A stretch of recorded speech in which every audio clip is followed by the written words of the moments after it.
Olá, eu me chamo Maria Cantuário e está no ar mais um Momento Inclusão, transmitido pela Rádio Universitária 95,9 FM e pela TV Universitária Canal 2.1.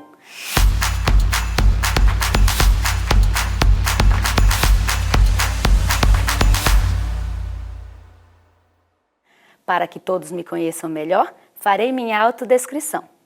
Tenho pele parda, cabelos lisos, curtos, na altura dos ombros. Tenho olhos castanhos escuros e estou vestindo uma camisa branca com detalhes florais e uma calça verde. Atrás de mim, um cenário cinza escuro e azul claro, com quadros de símbolos de acessibilidade. No programa de hoje, vamos falar sobre língua brasileira de sinais. Desde 2002, a Libras é reconhecida no país como meio legal de comunicação e expressão, oriunda de comunidades de pessoas surdas do Brasil. Vamos conhecer agora algumas curiosidades sobre as línguas de sinais e a pessoa surda, no nosso quadro Acessível.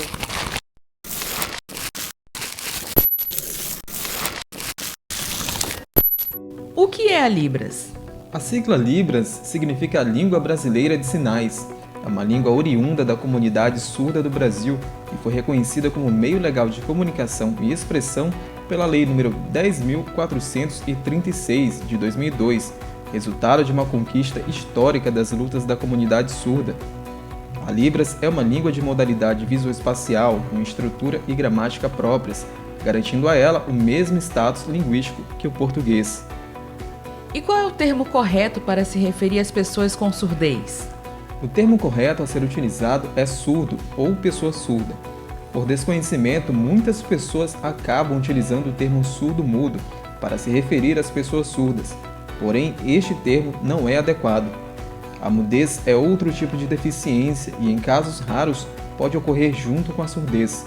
A realidade é que, pelo fato de não ouvirem, muitos surdos acabam não desenvolvendo a fala, mas não existe nenhuma condição relacionada ao aparelho fonador que os impossibilite de falar. Então, opte sempre por utilizar o termo surdo. Qual é a diferença entre deficiente auditivo e surdo? O termo surdo é utilizado quando a pessoa é diagnosticada com surdez profunda ou se reconhece como uma pessoa que pertence a uma comunidade com língua, cultura e identidade própria.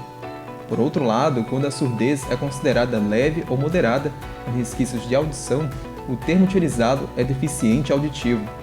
O que são os sinais em Libras? Os sinais em Libras são comparados às palavras nas línguas orais e, através deles, é possível formular frases e todas as expressões na língua. Exemplo de frase: eu gosto de assistir TV. Em Libras, TV, assistir, gostar. Como a Libras garante a inclusão das pessoas surdas? Conforme a legislação, garantir o acesso à comunicação às pessoas surdas é um requisito imprescindível para a inclusão de forma geral na sociedade, seja na escola, trabalho ou lazer. Isso é importante para o desenvolvimento do exercício da cidadania da pessoa surda. Para que esse direito seja garantido, as instituições públicas e particulares devem garantir o suporte comunicacional, com apoio de tradutor e intérprete de Libras, com o intuito de tornar acessível e possibilitar a inclusão das pessoas surdas. E para conversar conosco hoje, temos hoje em nosso estúdio a professora Josiane dos Santos do Espírito Santo. Ela que é coordenadora do curso de Letras Libras da Universidade Federal de Roraima. E Josiane é graduada em Letras Libras e mestre em Letras e Linguística. Atualmente é doutoranda no programa de pós-graduação em Linguística e Literatura pela Universidade Federal de Alagoas e atua como professora e intérprete de Libras. Josiane, seja muito bem-vinda ao nosso programa e obrigada por aceitar o nosso convite. Oi Maria, obrigada também por estar aqui nesse programa, não só representando o curso de Letras Libras da universidade, mas também discutindo a efetividade da inclusão. Eu sou uma mulher negra, tenho os cabelos cacheados, crespo, com algumas luzes, estou vestida numa blusa rosa e uma calça da cor verde. E Josiane, para começar a nossa conversa, conta pra gente como surgiu o seu interesse pela língua brasileira de sinais e como foi a sua trajetória no meio acadêmico. O meu interesse começou no ambiente religioso. Historicamente, no Brasil e em alguns países, a tradução e a interpretação ela começa no ambiente religioso. No meu caso também. Então eu sou testemunha de Jeová, e eu comecei a aprender lá a língua de sinais, mas a partir disso me motivou a buscar mais e aprender mais, porque eu também estava fazendo o magistério. E eu senti o desejo de ser professora de surdos. Então lá atrás no magistério eu comecei a fazer isso, e aí para a sala de aula e atuar com pessoas surdas. Depois disso eu busquei fazer o Letras Libras, foi quando surgiu o curso de Letras Libras no Brasil, cerca de 2006, mais ou menos, e a partir disso eu continuei os estudos, as pesquisas, e é uma área que até hoje eu sou apaixonada. Ah, que legal. Você tem um currículo bastante extenso voltado para a produção e a formação voltada ao português para surdos, dentro de uma perspectiva geral e social. Por que isso é importante? Os surdos, eles utilizam a língua brasileira de sinais, em sua maioria. Eles utilizam uma língua de sinais. A língua portuguesa é o correspondente a um outro idioma, a uma segunda língua. Mas eles moram num país onde a maioria das pessoas falam português, onde as coisas estão escritas em português. Então, eles necessitam aprender esse idioma, aprender essa língua, não só a ler, como também a escrever, para estar mais incluído, inclusive, na sociedade. Mas, infelizmente, as políticas de educação, elas ainda não contemplam o ensino de língua portuguesa para surdos. E nós percebemos, por exemplo, aqui em Roraima, recentemente, em um estudo que eu estou desenvolvendo, nós percebemos que o letramento em língua portuguesa das pessoas surdas ainda se encontra baixo. Por isso é necessário que a gente faça pesquisas, projetos de extensão, cursos, a fim de que não somente os professores que vão ministrar a disciplina de língua portuguesa para surdos, como também a própria comunidade surda tenha acesso a essa língua e eles possam estar mais incluídos na sociedade. E, inclusive, Josiane, a lei de Libras já tem 21 anos de existência. E essa lei proporcionou a criação de um decreto que exige o cumprimento da educação bilíngue, ou seja, uma língua de sinais e português na modalidade escrita. E uma lei também que regulamenta a profissão de tradutor e intérprete de Libras, né? O que você observa como mudança significativa que contribuiu para a inclusão das pessoas surdas? A partir da lei de Libras, a gente teve outras leis, né, que proporcionaram a inclusão da pessoa surda. A gente tem o decreto 5626, que possibilitou inclusive a criação dos cursos de graduação na universidade, cursos de formação de tradutor e intérprete e acessibilidade em outros espaços. E nós também temos dentro desse decreto a obrigatoriedade do ensino de língua portuguesa na modalidade escrita para surdos. Apesar de ser um decreto que foi regulamentado em 2005, a gente não tem ainda efetividade dessas práticas na escola. Os alunos surdos, eles ainda continuam tendo aula de língua portuguesa com os ouvintes, né, como se fosse a primeira língua. Recentemente, nós tivemos uma conquista, foi da inclusão da educação bilíngue na LDB. Então, a partir disso, a gente já tem mais uma lei que fortalece o ensino de língua portuguesa para os surdos, e não somente de língua portuguesa, também da língua de sinais. Porque muitas vezes as pessoas pensam que o surdo já sabe Libras, ele não precisa estudar a língua dele. Mas assim como nós, ouvintes, falantes da língua portuguesa, estudamos a língua portuguesa, da educação infantil até o ensino superior, a gente estuda ali a disciplina, os surdos também precisam da disciplina de Libras como primeira língua e língua portuguesa como segunda língua. E, infelizmente, é algo que está muito bonito, proposto, mas as práticas efetivas ainda não acontecem. A gente precisa ainda estar mudando muita coisa. Josiane, às vezes as pessoas dizem que são surdas, né? Mas aí as outras veem ela falando, né? E toda pessoa surda faz uso da Libra na comunicação? Explica um pouco pra gente sobre isso. Essa é uma pergunta bem interessante, viu, Maria? Porque muitas vezes as pessoas imaginam que existe um perfil de pessoa surda, mas na verdade eles têm várias características e identidades diferentes. Existem pessoas surdas que se comunicam de forma oralmente em língua portuguesa. Elas conseguem, através do uso do aparelho auditivo ou de leitura labial, elas conseguem estabelecer uma comunicação com outras.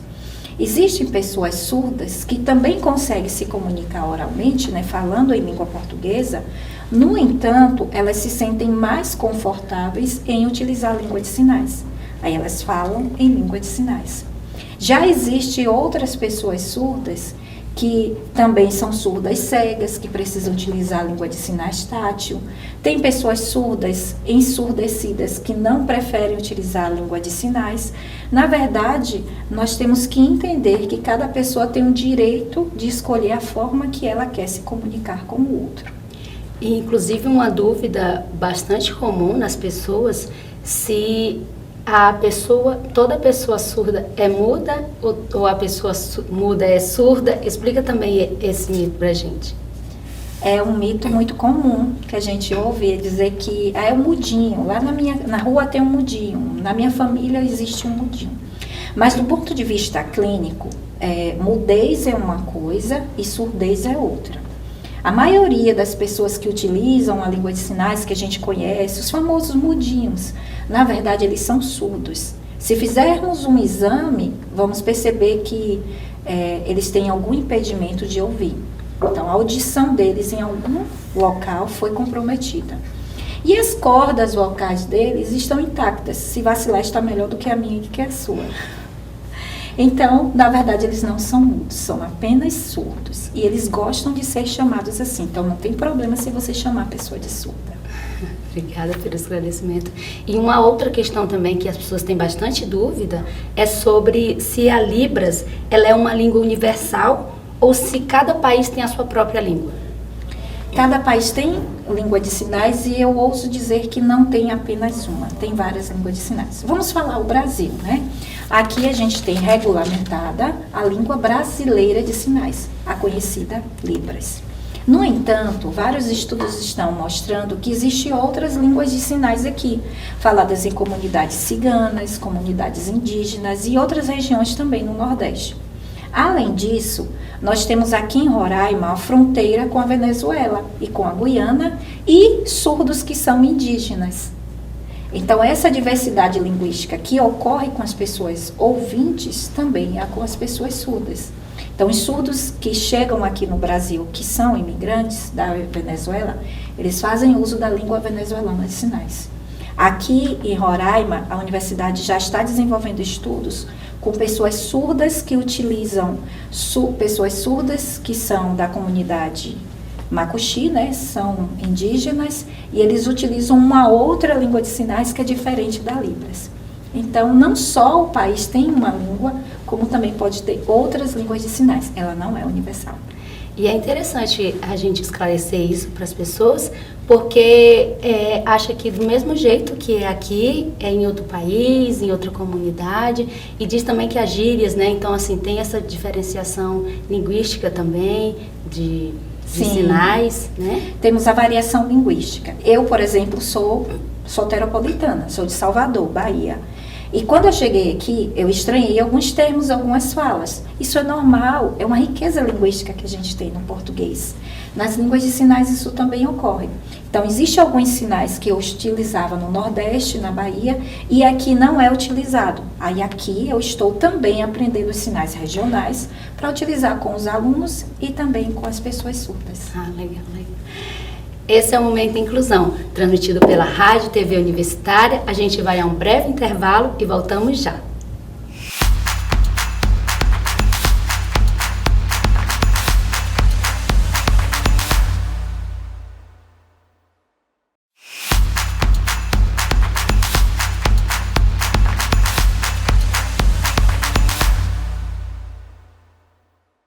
Estamos de volta com o Momento Inclusão, transmitido pela Rádio 95,9 FM e pela TV Universitária Canal 2.1. O nosso assunto de hoje é a língua brasileira de sinais, Libras. E para conversar conosco, estamos na companhia da professora Josiane dos Santos, do Espírito Santo. Ela que é coordenadora do curso Letras Libras da Universidade Federal de Roraima. Mas antes de retomar nossa conversa, vamos conhecer a história de Bruna Mesquita, que atualmente é mestranda do programa de pós-graduação em letras da UFRR. Primeira acadêmica surda a graduar-se na Universidade Federal de Roraima, Bruna Gomes continua fazendo história e agora é mestranda do programa de pós-graduação em letras da UFRR. Eu cheguei a primeira surda mestrada da Universidade Federal. Eu não sabia que era a primeira pessoa que fazendo aqui. Agora eu estou fazendo mestrado. Eu comecei em setembro do ano passado. E agora, surdas também, pedir intérprete e apoio fazendo o trabalho. Precisa dúvida, fácil. Vive agora muito feliz. Durante as aulas, o intérprete de Libras faz a ponte comunicativa entre Bruna, professores e colegas de turma, mas o processo não é simples. Mas precisa mais, precisa, porque é muito difícil, aí tem que trocar, aí descansa 20 minutos, aí troca para o amigo para interpretar, vai trocando, porque a aula são 4 horas. Vai uma aula e outra uma aula, vai trocando, aí não tem intervalo. Vai direto a aula, explicando. Professor, só um professor sabe Libras, mas o outro não sabe. É difícil, né?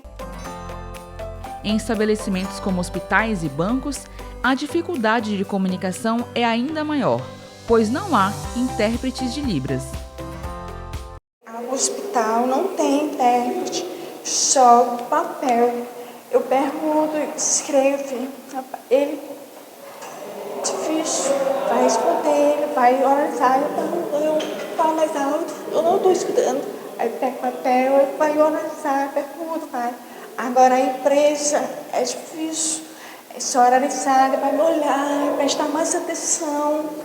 E eu pergunto, ele me responde, aí ele explica, aí vai entrevistando o que você trabalhou, o que você já tem tempo, não teve nenhuma da fora, nem nada. Bruna se comunica em Libras e oraliza, pois desde criança foi incentivada pela mãe a soltar a voz. E a minha mãe me explicou quando era pequena, eu não sabia que era surda. Aí a minha mãe ela me levava ao fonológico para saber se ela conseguia para soltar a voz. E agora, Bruna conta com o apoio do filho que a avisa quando alguém a chama. Professora, como vimos na reportagem, durante as aulas, tem um intérprete de Libras que faz a ponte comunicativa entre Bruna, os professores e os colegas de turma. Como é realizado o processo de tradução e quem pode fazer? Bem, o processo de tradução, segundo alguns autores, é um processo altamente complexo. Porque, na verdade, o profissional ele vai ouvir a informação em um idioma, né? Que a gente chama de idioma ou a língua fonte. E, a partir disso, ele vai fazer um processo que é cognitivo. É mais ou menos assim, às vezes eu ilustro. Tem uma caixa aqui cheia de palavras e na cabeça o intérprete tem que rapidamente escolher as palavras e colocar ali no outro idioma. Então, por isso é um processo altamente complexo. E aí ele vai depois entregar esse produto na língua-alvo. Por isso é necessário que a pessoa que vai atuar como tradutor-intérprete, ela tenha a formação adequada. Como, por exemplo, o curso de bacharelado em letras libras. Porque aí a pessoa vai aprender não somente a língua-alvo, como também a língua-fonte e a língua-alvo. Né? No nosso caso, geralmente é a língua brasileira de sinais para a língua portuguesa e vice-versa. Então, esse profissional ele precisa estudar as 2 línguas, conhecer a estrutura gramatical, discursiva das 2 línguas e conhecer as técnicas, estratégias e competências necessárias para fazer as escolhas tradutórias mais adequadas possíveis naquele momento de interpretação ou tradução. Ele tem que ter todo ali o molejo de saber a tradução correta, no momento certo. Fazer a escolha certa, o sinônimo, a equivalência, a omissão, ou que ele não vai omitir, é um processo. Se a gente conseguisse colocar uma câmera aqui na cabeça do intérprete, você ia ver que seria muito intenso e muito louco. Só em falar a gente já consegue ver que é um processo assim que demanda uma atenção. Atenção, e é um processo cognitivo e é extremamente cansativo. É comum os intérpretes relatarem que quando termina, parece que a mente está cansada e o corpo também. Professora, o curso de bacharelado em Letras Libras da universidade é o único formador de intérprete de Libras aqui no estado ou tem outros locais que formam? A nível de graduação, sim. Nós somos o único curso aqui na Universidade Federal que dá a graduação, que habilita a pessoa para ser tradutor-intérprete. É um curso que dura 4 anos. É um curso gratuito, qualquer pessoa pode fazer, não necessariamente tem que saber a língua de sinais, mas a pessoa tem que ter consciência que nesse processo ela tem que aprender a língua de sinais. E após a formação, aonde que atuam esses profissionais? Em todos os espaços. Eu costumo dizer, onde estiver surdo ou onde precisar, o surdo está. Então, o surdo vai hoje, por exemplo, assistir um programa de TV. Então, ele precisa ter a acessibilidade linguística, precisa do tradutor-intérprete, no médico, na área jurídica, em qualquer espaço. E, às vezes, a gente pensa que, como mencionamos, né, a necessidade do surdo aprender a língua portuguesa. Às vezes, a gente tem ali uma plataforma, a gente tem um site que tem informação em língua portuguesa, mas aquela informação o surdo não consegue acessar. Então, até nos espaços tecnológicos também precisa ter o tradutor-intérprete. Em muitos locais, né, como bancos, supermercados e até hospitais, não possuem um intérprete de Libras, infelizmente, e o que dificulta na comunicação entre pessoas surdas e ouvintes. Nesses casos, a tecnologia pode facilitar a comunicação de pessoas surdas e ouvintes? É uma pergunta interessante, Maria, porque a tecnologia, ela é uma ferramenta que ela auxilia, sim, né, a pessoa com deficiência ou a pessoa surda a ter acessibilidade naquele espaço. Então, a gente vê que a tecnologia avançou bastante, existem inúmeros estudos e pesquisas que evidenciam isso, que tem favorecido a inclusão das pessoas com deficiência e as pessoas surdas. No entanto, a gente tem que lembrar que as pessoas surdas necessitam de um profissional tradutor-intérprete, porque nesses espaços eles vão estar utilizando a língua, e a língua é viva, é social, é dialógica, é ideológica. Então, esse processo de tradução, esse processo de escolhas que eu mencionei anteriormente, ele é muito mais humano, né? Não só técnico, mas ele também é humano. E aí necessita, sim, que tenham pessoas atuando nesses espaços, não só a tecnologia. Até para as pessoas desmistificarem essa questão da língua brasileira de sinais ser somente para surdos, né? Todas as pessoas deveriam ter o conhecimento, saber o básico, né, para ter essa comunicação e vice-versa. Durante o período eleitoral, alguns partidos utilizaram o HandTalk, um tradutor para Libras. Inclusive, já há relatos de pessoas surdas reclamarem sobre isso. Eu gostaria que a senhora explicasse para as pessoas que estão em casa, nesse espaço que temos para falar sobre a inclusão, por que não usar esse tipo de plataforma? Maria, isso é uma boa pergunta, viu? Porque as pessoas às vezes pensam que garantir a acessibilidade da pessoa surda é colocar, por exemplo, um avatar ali na tela, ou colocar no computador, que isso já é língua de sinais. Mas como eu mencionei anteriormente, a língua ela é social, dialógica e ideológica. A língua ela é viva.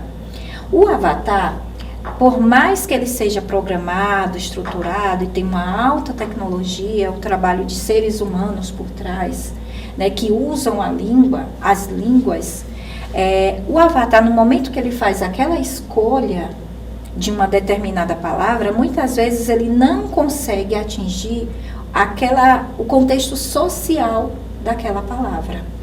E isso deixa a informação um pouco obscura, truncada ou confusa. É justamente por isso que as pessoas surdas, elas reclamam. Porque quando aquele avatar está ali sinalizando, a informação não está clara, ela está confusa e muitas vezes truncada.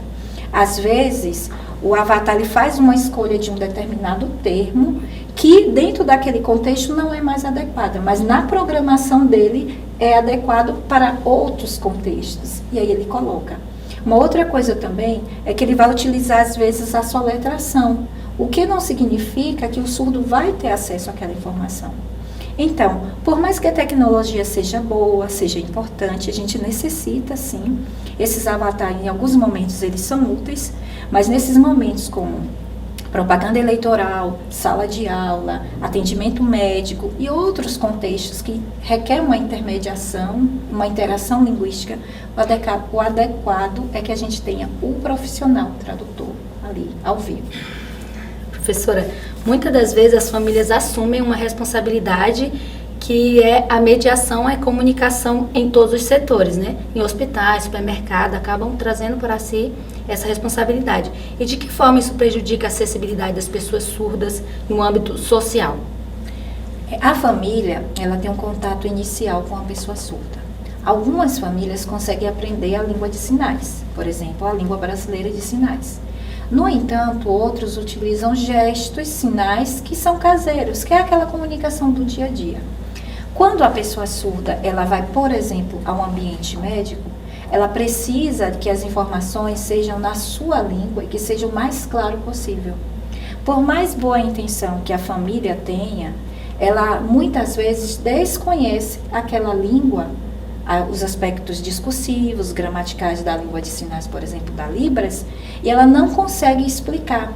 E, às vezes, há aqueles membros da família que assumem o papel da própria pessoa surda. Eu vou dar um exemplo. Recentemente, um surdo aqui em Roraima me procurou para acompanhá-los, né? Alguns surdos me procuraram para que eu pudesse acompanhá-los num atendimento médico. E lá eu fui, no momento, eu descobri que em alguns momentos quem ia era a família. Mas a família conversava com o médico, olha, tem isso, tem aquilo, qual é o remédio para tomar, e virava para ele, aqui, ó, o remédio, você vai tomar esse e acabou. Mas qual é o problema que ele tem? O que é que ele precisa evitar? Uma das surdas, ela estava tomando uma medicação que estava tendo efeito colateral e precisava mudar a medicação. Isso só foi possível quando teve um tradutor-intérprete acompanhando ela na consulta. Enquanto era família, isso não ficou claro nem para a família, que estava com boa intenção ali, nem para o médico e nem para ela. Então, nós necessitamos de ter profissionais habilitados para que as pessoas surdas elas tenham informação na sua língua da forma mais clara possível. Até para a pessoa mesmo se sentir capaz de fazer suas ações sozinha, né? Como ir ao médico, ir para um supermercado, sem ter essa mediação, sem ter a família tendo que acompanhar. Independência. A dependência da pessoa em si. E, professora, muito obrigada pelas suas informações, pelos seus esclarecimentos aqui no programa para todos de casa. A gente deixa aí a senhora com as suas considerações finais. Maria, muito obrigada. Quero agradecer também a equipe que está trabalhando aqui nos bastidores, uma equipe enorme, e parabenizar vocês por abrir um espaço para comentarmos sobre inclusão. E não somente falarmos que a gente precisa incluir, mas pensar em práticas efetivas. Então, a ação que vocês estão promovendo é isso. E eu quero aproveitar e incentivar as pessoas a aprenderem a língua de sinais, a se comunicar com os surdos, tanto dentro da universidade como em outros espaços, e também a fazer o curso Bacharelado em Letras Libras. Nós temos aí um curso gratuito da universidade de qualidade, com excelentes professores, uma equipe maravilhosa de professores, que está com muita vontade de ensinar vocês. Então, vem para cá, vem para o nosso curso. E lembrando que não é apenas para pessoas surdas, né? Qualquer pessoa pode fazer aí para se capacitar, para conversar e aí tirar a desmistificação de que é só para surdos, né, professora? Qualquer pessoa pode participar. E esse foi o Momento Inclusão, produzido pela equipe da Rádio TV Universitária. Muito obrigada pela sua audiência. Até o próximo encontro.